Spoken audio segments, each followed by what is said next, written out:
Boa noite a todos.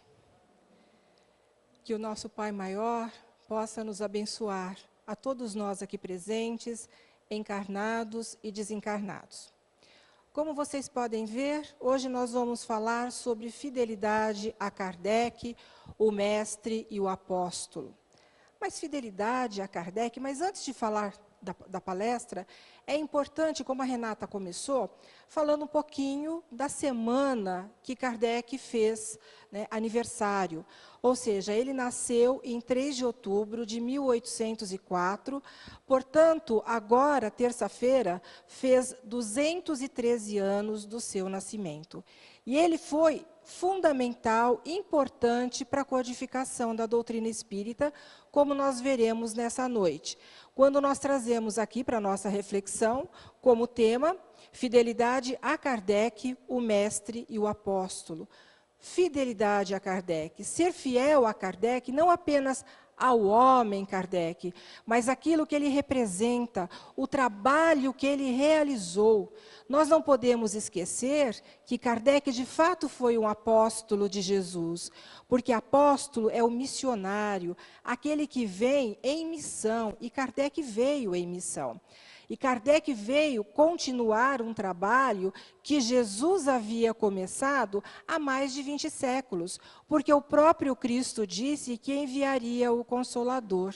E nós sabemos que a doutrina espírita é o Consolador que Jesus prometera. Portanto, ser fiel a Kardec é ser fiel a Jesus. Ser fiel a Jesus é ser fiel a Deus. Então, quando dizemos fidelidade a Kardec, é fidelidade ao trabalho que ele realiza. É fidelidade à doutrina espírita, que também é a doutrina de Jesus. Mas, hoje em dia, nós vemos o meio espírita um pouco diferente da época de Kardec. Kardec tomou muito cuidado com a codificação, a forma com que Kardec trabalhou. Ele era um homem, primeiro ele era um homem positivista, antes de começar a sua missão de fato. Ele foi um pedagogo, como todos sabem, e ele, até então, ele era uma pessoa positivista, ele só acreditava naquilo que a ciência podia provar.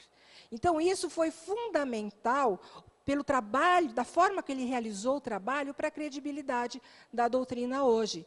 Mas ele usou alguns critérios, alguns meios que hoje passou a ficar esquecidos no meio espírita.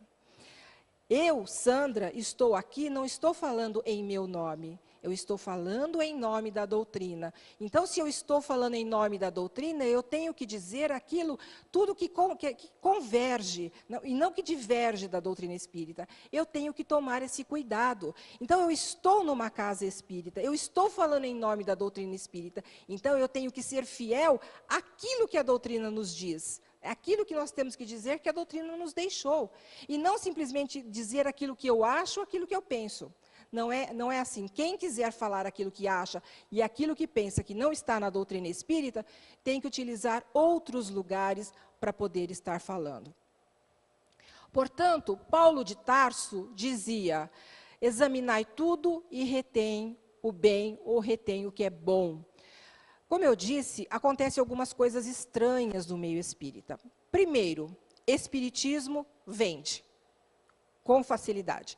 Se você disser, pessoal, semana que vem vai ter uma novela espírita. Vai começar uma novela espírita. As pessoas vão ficar atentas a assistir essa novela.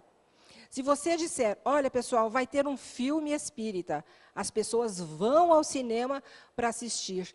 E quando você diz que é um livro espírita, ele vende com muito mais facilidade do que qualquer outro livro, porque é espírita. Mas nem todos os livros que se dizem espíritas o são de fato. Por quê? Quando Kardec codificou a doutrina, ele deu o nome Espiritismo e Espírita, para diferenciar do espiritualismo. Então, a doutrina espírita é a doutrina dos espíritos. Outras doutrinas que também falam da reencarnação, da comunicabilidade dos espíritos, da lei de causa e efeito, não são espíritas, são espiritualistas. Somente aqueles que estudam aquilo que os espíritos trouxeram e que Kardec reuniu nos livros da codificação. Mas como o Espiritismo vende com facilidade, não vou dizer todas as editoras ou que, de repente, lançam livros que não são espíritas. Muitos não têm o critério de avaliar, de saber se, de fato, existem informações ali que distorcem do Espiritismo. Porque muitas veem só a questão comercial. Então, é isso que nós temos que ter cuidado quando nós formos ler um livro. Nós precisamos ter conhecimento para saber se aquilo lá, de fato, é espiritismo ou é espiritualismo. Para que nós não sejamos enganados. Então, o conhecimento, o estudo, é fundamental para todos nós. Por isso é que Paulo dizia, examinai tudo e retém o que é bom ou o que é o bem. Porque eu vejo, às vezes, as pessoas compartilhando informações que dizem ser via mediúnica de um determinado espírito. Mas isso não quer dizer que a informação está correta. Porque quem são os espíritos? Aqueles que deixaram a matéria. Não é porque eles deixaram a matéria, que eles estão do lado de lá, que eles estão trazendo a verdade. Assim como existem bons escritores na Terra e existem maus escritores na Terra, lá também existem bons escritores e existem maus escritores. E, às vezes, quando o médium não é vigilante, ou seja, é um médium que, às vezes, tem uma vaidade muito acentuada, o espírito, percebendo isso, vem, traz a mensagem e fala, eu sou fulano de tal. E nem sempre é o fulano de tal que ele diz ser. Para vocês terem uma ideia, eu vou contar aqui para vocês que eu recebi uma comunicação dita do Dr. Bezerra de Menezes. Quando eu fui ler a comunicação que falava sobre o homossexualismo, eu quero deixar bem claro que não há nada contra o homossexualismo, muito pelo contrário. Nós temos que respeitar a opção de quem quer que seja. Não é esse o caso, mas é a informação que é trazida nesta comunicação assinada pelo Dr. Bezerra de Menezes, aonde ele fala que o homossexualismo hoje é uma necessidade para diminuir a população da Terra. Quando nós estudamos a doutrina espírita e sabemos que a reencarnação é uma necessidade para a nossa evolução, ou seja, a reencarnação é a ferramenta para que nós possamos continuar evoluindo, nós temos que estar na matéria. Porque é na matéria que nós somos testados, é na matéria que nós somos provados, é aqui que, através do véu do esquecimento, eu recebo os inimigos do passado, onde eu posso aparar as arestas. E nós sabemos que existe 3 vezes mais espíritos desencarnados do que encarnados, numa fila para poderem reencarnar, para continuar o seu processo evolutivo. Então, essa informação não condiz com aquilo que a doutrina nos diz.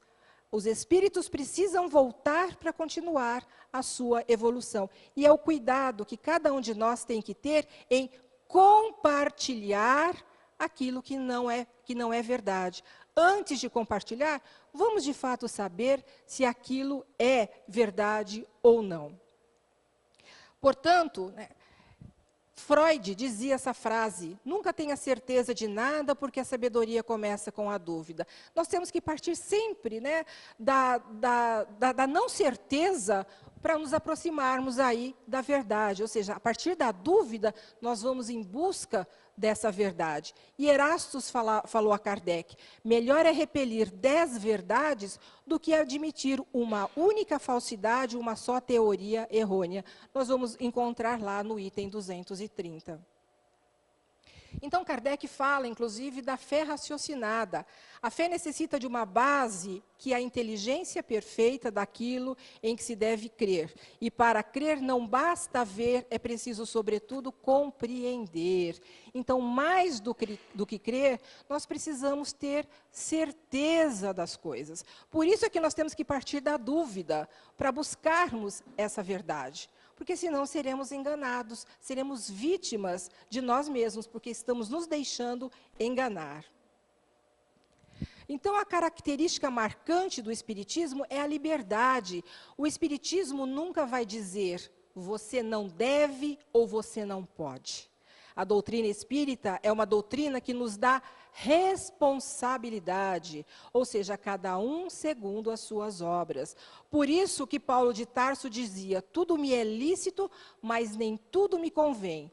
eu posso fazer o que eu quiser, mas eu tenho que saber que diante do meu comportamento e da minha ação, vai gerar uma reação.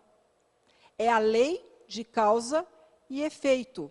Mas nós, que nos dizemos espíritas, nós não podemos estar espíritas. Nós precisamos ser espíritas de fato. E de que forma nós somos espíritas? Buscando ali colocar em prática tudo aquilo que nós aprendemos da doutrina espírita. Que a doutrina espírita é a continuidade de Jesus. É a continuidade daquilo que Jesus veio nos trazer.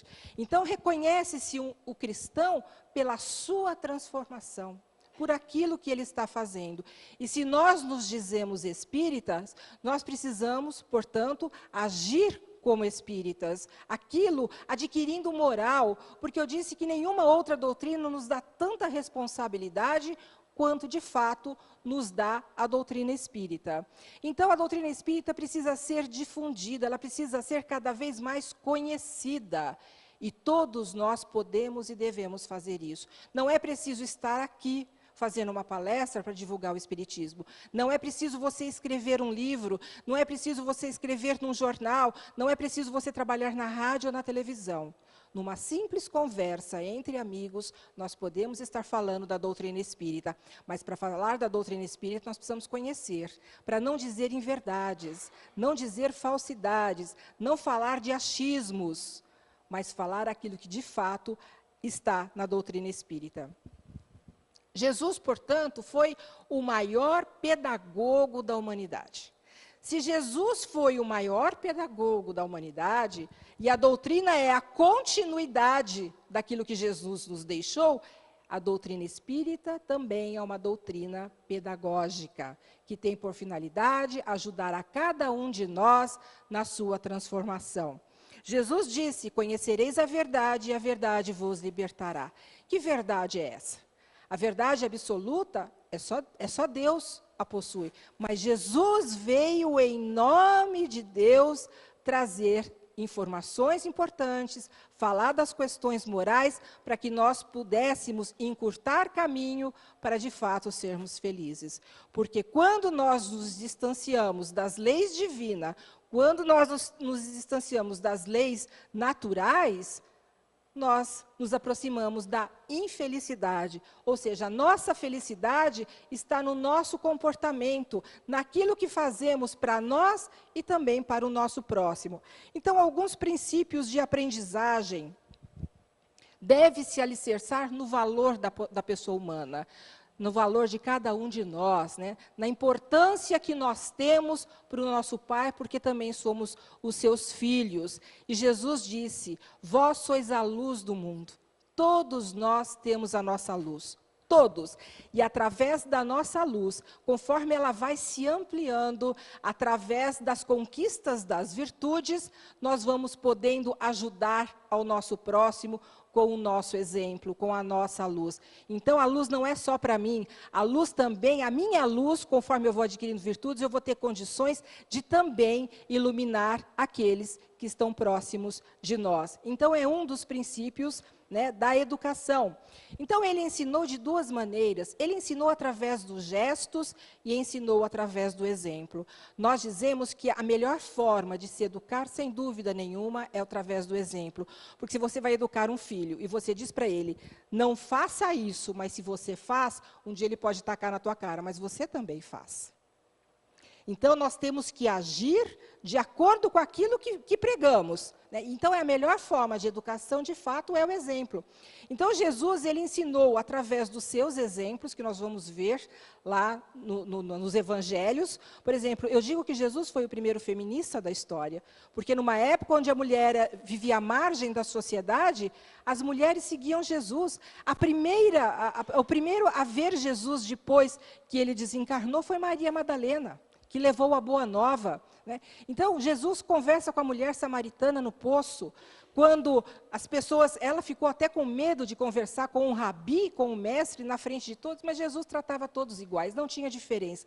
Homens, mulheres, brancos, negros, doutor da lei, não importa, todos eram iguais para Jesus, e esse é o exemplo. Ele também ensinava através das palavras, nada escreveu, mas todos aqueles que conviveram com Jesus puderam depois falar sobre os seus ensinamentos. Mas nós sabemos também que todos nós somos mais ou menos médiuns. Então, todo aquele, quando ia falar de Jesus, com certeza também foi inspirado pelo mais alto a trazer essas informações. Então, tudo que vemos hoje aí foi escrito por terceiros, não foi escrito por Jesus.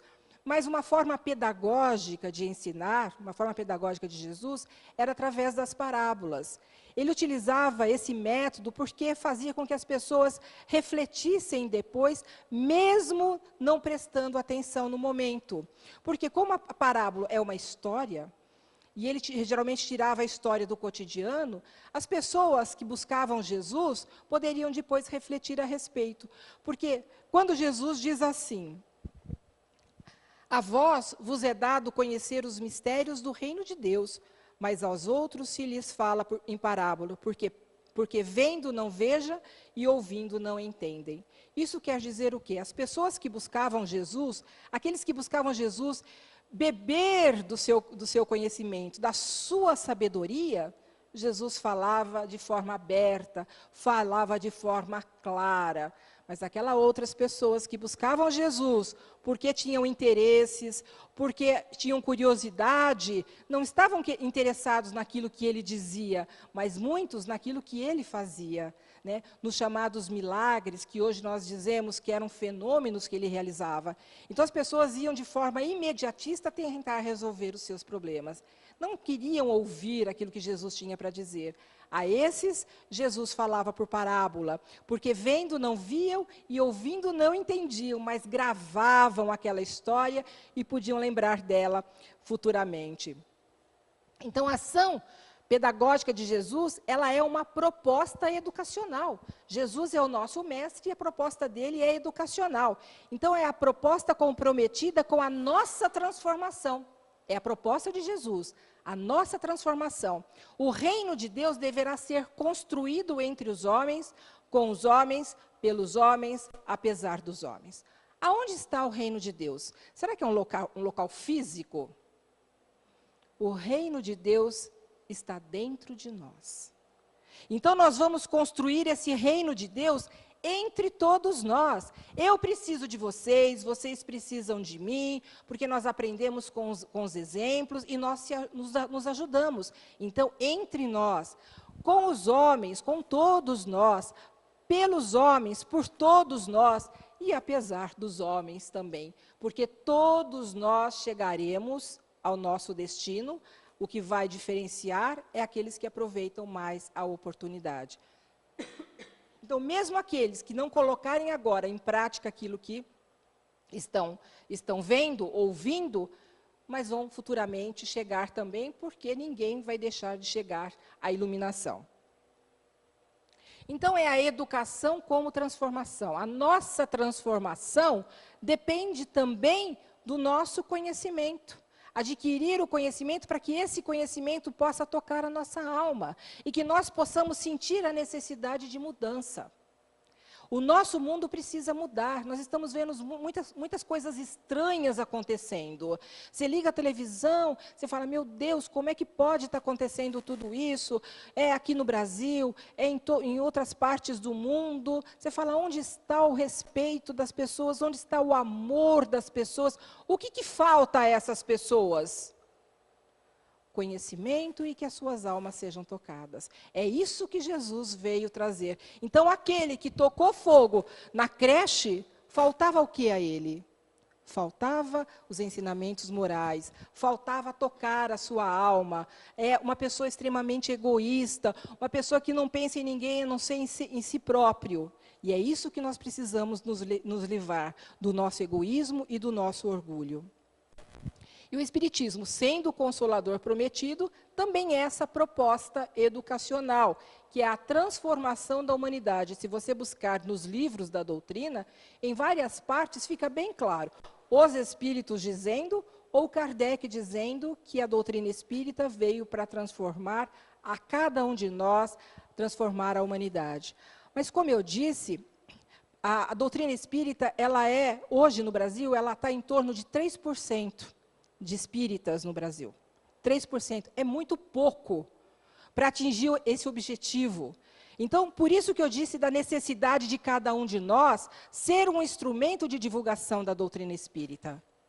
Não só naquilo que nós dizemos, mas também naquilo que nós fazemos. E olha como que é interessante, quando um espírita erra, porque nós somos humanos e erramos, é lógico que nós erramos, muitos vêm e dizem, pô, mas você não é espírita?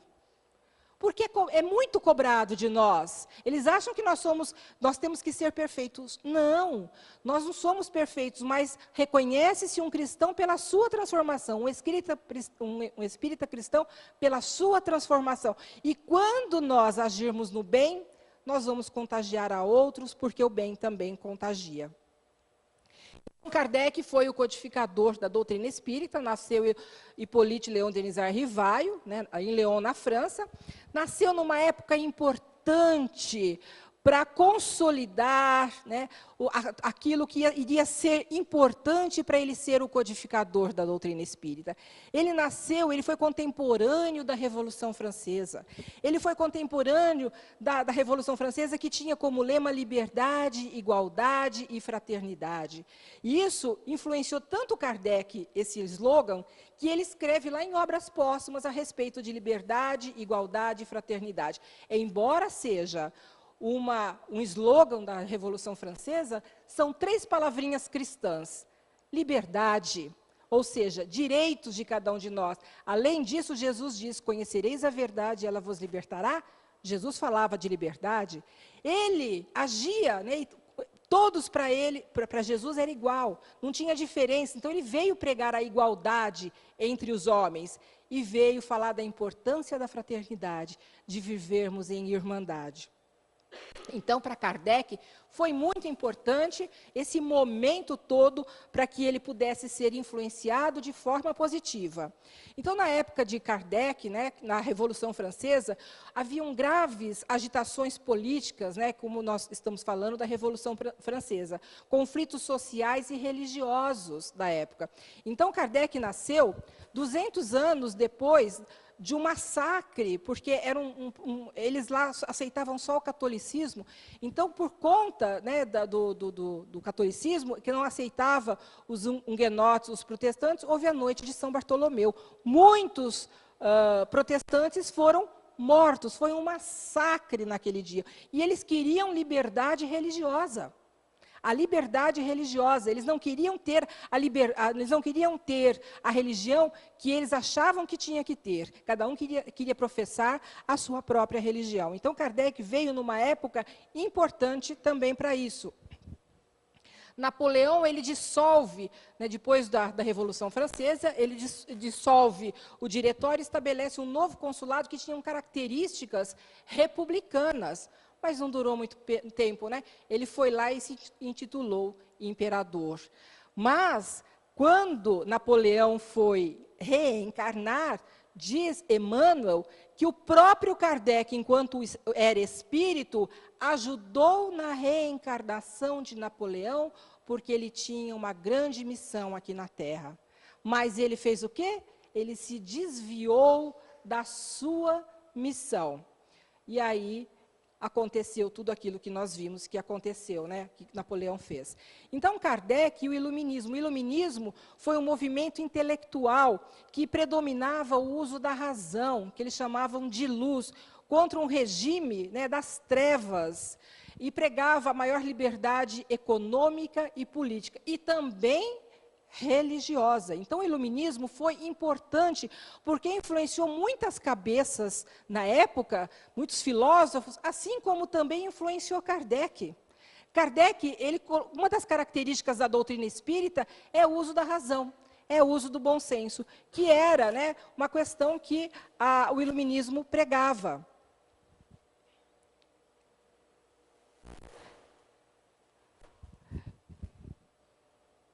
Então, falando do iluminismo, né? Então, influenciou muitos filósofos, como eu disse, como Jean-Jacques Rousseau, Montesquieu e também Voltaire. Olha o que Voltaire defendia. Ele defendia a liberdade de pensamento e não poupava críticas à intolerância religiosa, por tudo que havia acontecido lá na época da noite de São Bartolomeu. Então, Kardec, ele, para ser o codificador, ele trouxe uma bagagem muito grande das existências anteriores, como sacerdote druida, como John Hus, sacerdote católico, mas também na espiritualidade, ele recebe a incumbência, a missão de ser o codificador da doutrina espírita. Como disse muito bem a Renata, ele não se desviou daquilo que ele de fato veio fazer, mas talvez isso tenha acontecido até pela bagagem que ele trouxe das várias existências dele, né? Então, ele nasceu na época certa, na família certa, que pôde dar a ele uma boa educação em Yverdon, na Suíça, que teve como mestre Pestalozzi, que o influenciou também de forma considerável e de forma positiva. E quanto ao iluminismo, tem uma ligação muito grande com Joana d'Arc, né? E vocês vão ver por quê. Perguntaram a Emmanuel como é que podia uma santa, né, Joana d'Arc, ter participado de uma guerra onde muitos foram mortos. E aí Emmanuel conta, está lá no livro, como que é? Eu vou ver o nome do livro, já que está no final daqui.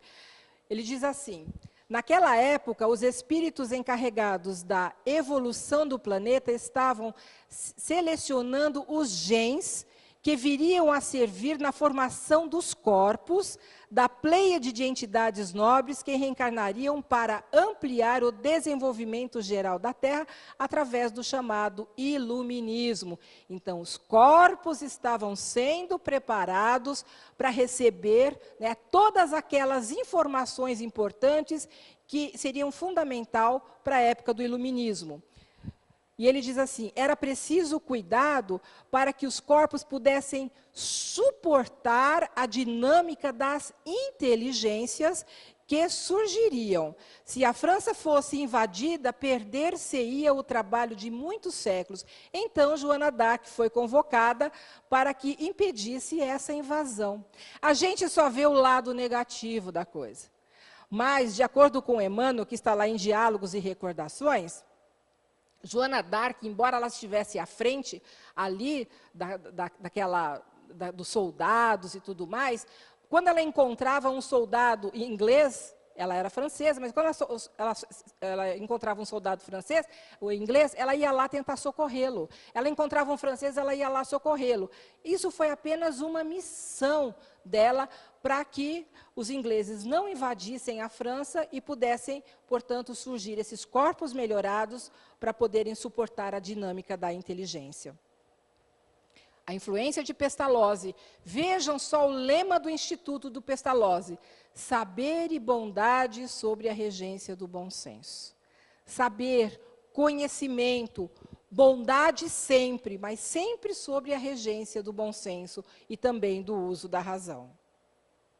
Então, a fenomenologia, Kardec teve contato com aquelas mesas girantes, e a partir daí, como eu disse, ele era positivista, ele queria ter certeza se aquilo lá não era um embuste, se as pessoas não estavam tentando enganar. Quando ele foi estudar, ele percebeu que havia uma inteligência por trás disso. E qual é essa inteligência? Né? Senão os espíritos. Então, Kardec adotou o método experimental de desenvolvimento, elaborando teorias, nunca elaborando teorias próprias. Observava cuidadosamente os fatos e comparava, deduzia consequências. Então, ele utilizou o método experimental, que é o método que a ciência utiliza.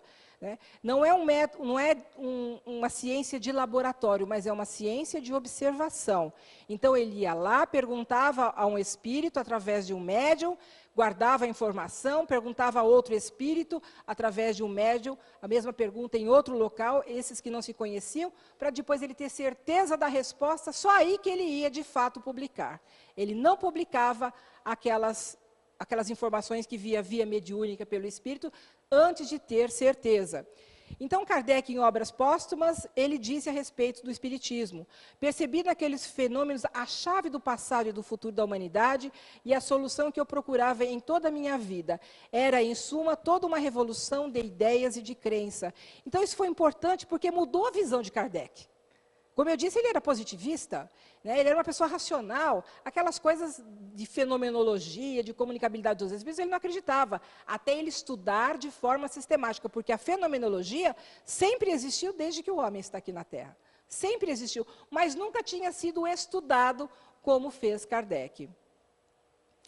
Olha, quando falam que a doutrina espírita está ultrapassada, as pessoas só falam do Pentateuco espírita, que é o livro dos espíritos, o livro dos médiuns, o céu e o inferno, a Gênese e obras póstumas.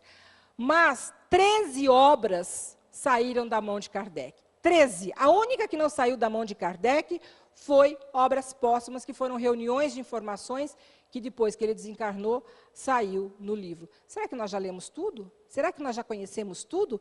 Lembrando que a doutrina espírita é uma doutrina relativamente jovem, 160 anos. O que é 160 anos diante de doutrinas e religiões milenares? Então, como ter certeza das verdades das obras básicas? Está lá no livro dos médiuns.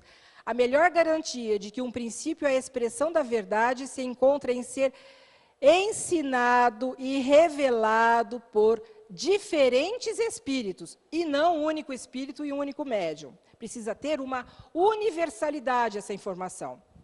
Com um concurso de médios diversos, desconhecidos uns dos outros em lugares vários, em ser aos demais confirmado pela razão e sancionado pela adesão do maior número. Só a verdade pode dar raízes a uma doutrina.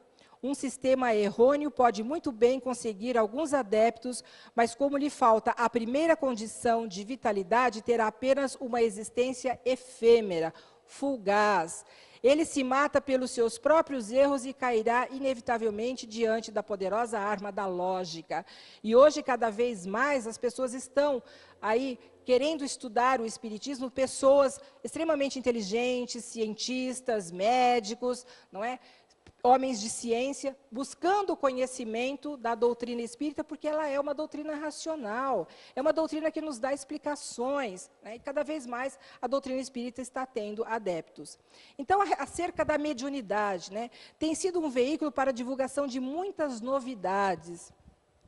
Há um encantamento equivocado, porque são aqueles médios que trazem informações e assinam o espírito, não passa pelo crivo da razão e vai, portanto, mandando isso adiante. Mas nós temos que tomar esse cuidado, né? João dizia, amados, não criais em todos os espíritos, mas provai se os espíritos são de Deus, porque já muitos falsos profetas se têm levantado no mundo. Então, cuidado, Kardec não acreditava em todos os espíritos, mas hoje muitos dizem, olha, via mediúnica, o espírito, através de determinado médium, a pessoa já vai acreditando. E nós precisamos tomar certos cuidados. Então, quem são os adversários do espiritismo? Primeiro são as pessoas encarnadas, e a maioria dessas pessoas dentro da própria doutrina. Não são as pessoas que são de outras religiões, não, que são adversários do espiritismo, mas aqueles que estão na própria doutrina, que diz coisa que não condiz com o espiritismo. Há muitos expositores utilizando o púlpito para falar em verdade, porque não se preparam. Falachismos, ou seja, são personalistas, são individualistas e falam aquilo que querem. E nós temos que tomar cuidado com isso, né? Nós não podemos, como eu disse, eu não estou falando aqui em meu nome, eu estou falando em nome da doutrina, então eu tenho que tomar todo o cuidado. E também médiuns invigilantes, né? Espíritos mistificadores, que quando percebe que o médium é invigilante, vem e traz essas informações. Então, fidelidade a Kardec. A primeira tarefa mais difícil para todos aqueles que se afirma cristão é vivenciar o Evangelho. De fato, não é fácil vivenciar o Evangelho. E a segunda é ser fiel a Kardec, é ser fiel àquilo que os Espíritos trouxeram. Porque, na verdade, tudo aquilo que nós temos da doutrina espírita foi trazido pelos Espíritos, mas Kardec analisou, Kardec também escreveu sobre aquilo, e Kardec era um homem extremamente inteligente, né, e de bom senso. Então, o Espiritismo não é uma obra acabada, mas é uma obra também em progresso, né? Nós sabemos apenas nós sabemos apenas o que a nossa evolução nos permite saber.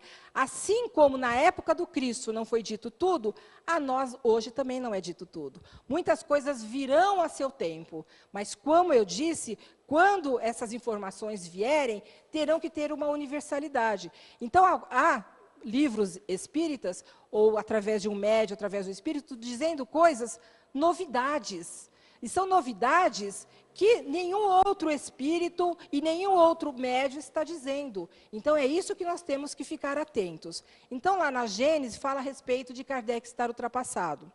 Caminhando de par com o progresso, o Espiritismo jamais será ultrapassado, porque se novas descobertas lhe demonstrassem estar em erro acerca de um ponto qualquer, ele se modificaria nesse ponto. E se uma verdade nova se revelar, ele a aceitará, porque é uma doutrina que ainda está também evoluindo. Ela evolui quando nós também evoluirmos. As informações virão a seu tempo. Será que conhecemos profundamente as obras? Nós vimos, são 14 obras da doutrina espírita, e não apenas o Pentateuco.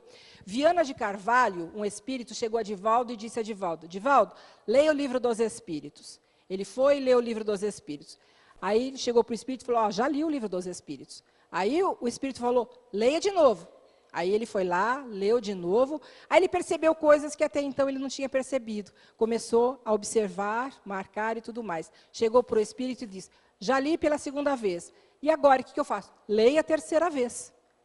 Leia sempre. As obras da doutrina espírita não são só para ser lidas, ele quis dizer que são obras para ser estudadas. E é isso que nós temos que fazer. Então, quanto aos livros novos, precisam estar coerentes com o Evangelho e com a codificação. Aí nós só vamos separar o joio do trigo se nós, de fato, tivermos conhecimento. Kardec disse e demonstrou isso em suas atitudes. A forma como Kardec agia, nós vamos ver através da codificação e da forma como ele reuniu e compilou todas as informações. Então, tanto que colocou no capítulo lá do Evangelho, falsos cristos e falsos profetas, quando ele achou importante colocar para falar: não acrediteis em todos os espíritos. Como diz João, nós vamos encontrar lá no Evangelho. Então, a ignorância dos espíritos, não é porque o espírito desencarnou, a pessoa desencarnou, chegou do lado de lá sabendo tudo. Então, em evolução, não temos condições de compreender as nuances mais profundas das leis divinas. Há coisas para as quais ainda não estamos preparados, mas ao seu tempo elas virão. É preciso ter muito cuidado com as novidades bombásticas, show, pirotecnia. A casa espírita é lugar de informação, porque é uma escola. É preciso tomar cuidado com a forma que é passada a doutrina espírita, porque tem gente que às vezes quer fazer palestra e só quer fazer as pessoas darem risada. Não é dar risada, é passar a informação. Vamos nos mirar nos grandes oradores que temos. Divaldo, ele tem o humor na medida certa. Nós vemos um Haroldo Dutra Dias, nós vemos tantos outros que priorizam a informação. Eles não dão shows, porque sabem da importância da informação para cada um de nós. O Espiritismo é simples, nós não precisamos complicar. Aqui não tem rituais, não tem dogmas. O que tem de mais importante a ser passado são as informações para que nós possamos utilizá-la para a nossa transformação. Então, a universalização das informações. Kardec não tinha medo de indicar aonde comprar e o preço de novos livros. E aí ele dizia: examinai tudo, Paulo dizia, examinai tudo e retende o que é bem ou o que é bom. Nós podemos ler tudo, tudo. E Kardec ele não proibia ninguém de ler, mas ele dizia que era preciso ler até para fazer a comparação. Nesses tempos de transição, precisamos desenvolver estudos profundos sobre a obra kardeciana, e isso inclui também a Revista Espírita. Há muitas informações na Revista Espírita que não tem em livro nenhum. Então, não podemos deixar de lado a revista também, que Kardec ali, a partir do dia 1º de abril de 1858, lançou. Durante 11 anos, saiu um periódico por mês. Então, quanto a proibir livros, proibir um livro é sinal de que se o teme.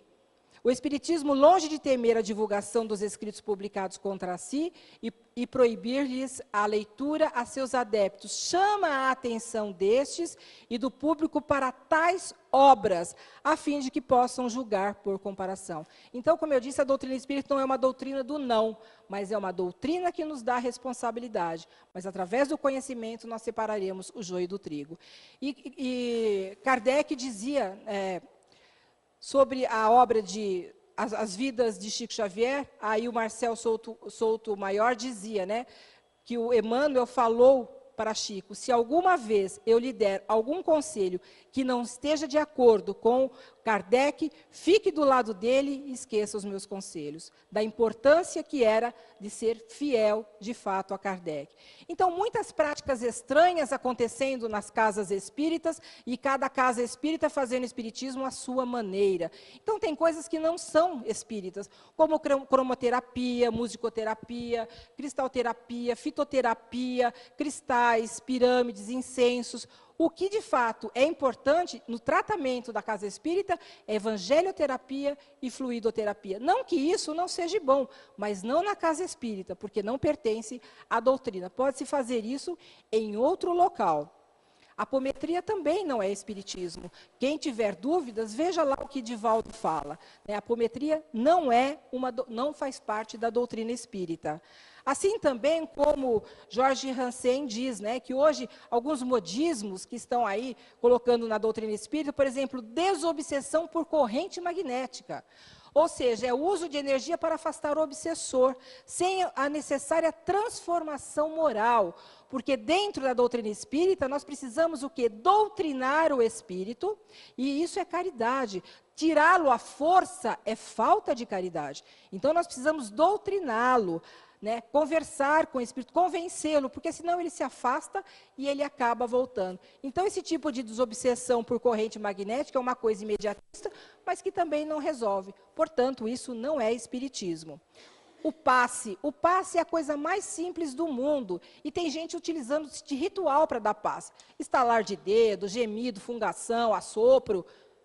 Isso tudo acontece muitas vezes dando passe, mas o passe é simplesmente uma transfusão de energia, colocar a mão sobre a cabeça da pessoa aqui, aí a energia ela vai, né, em circuito através dos centros de força. A casa espírita é bendita escola de alma, ensinando a viver, ou seja, o que tem importante na casa espírita é a informação, através das palestras, através de grupos de estudos. Espiritismo tem por objetivo a reforma moral de cada um de nós. Portanto, meus irmãos, fidelidade a Kardec é respeitar os ensinamentos de Jesus e dos Espíritos sem invencionismo. A casa espírita é um celeiro de esperanças na inquietude da noite das aflições, por ofertar a luz do Consolador, que são as informações que nós precisamos para tocar a nossa alma e que possa haver essa transformação. Buscar sempre a certeza, ou seja, a busca da verdade, partindo sempre da dúvida, né? E buscar a compreensão.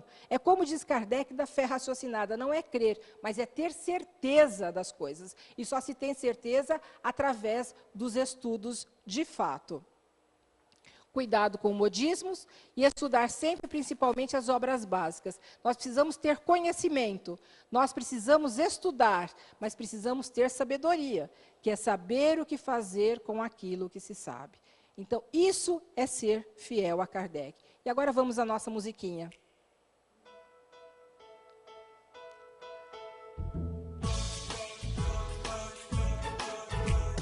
Toque, toque, toque, toque, toque.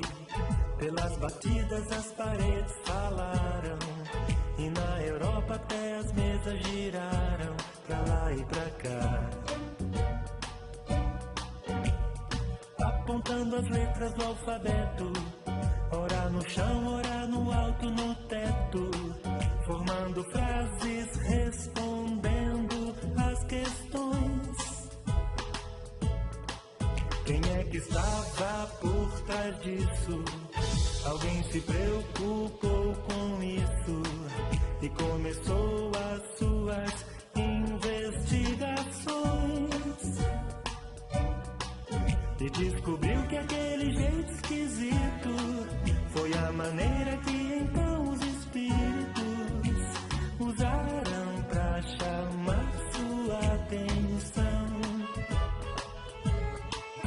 E foi assim que Allan Kardec observou como é que tudo acontece no intercâmbio entre nós e o além.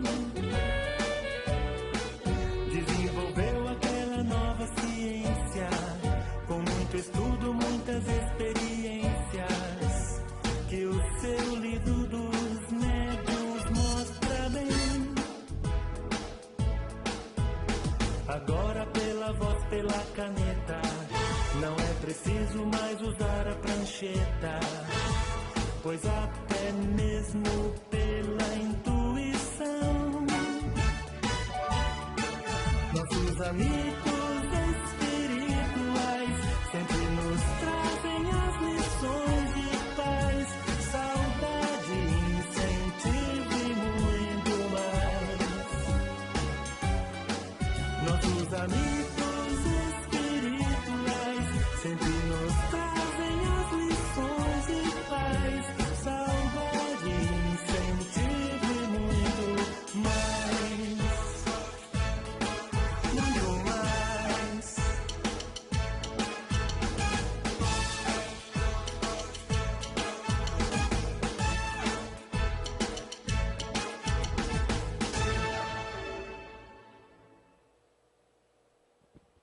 Portanto, meus irmãos, fidelidade a Kardec, o grande apóstolo de Jesus, que veio aqui para fazer esse trabalho importante, para que hoje nós tivéssemos essa doutrina consoladora e esclarecedora. Eu digo que ela esclarece consolando e consola esclarecendo. Boa noite a todos, que Jesus nos ampare e nos abençoe, e que todos tenham um bom final de semana.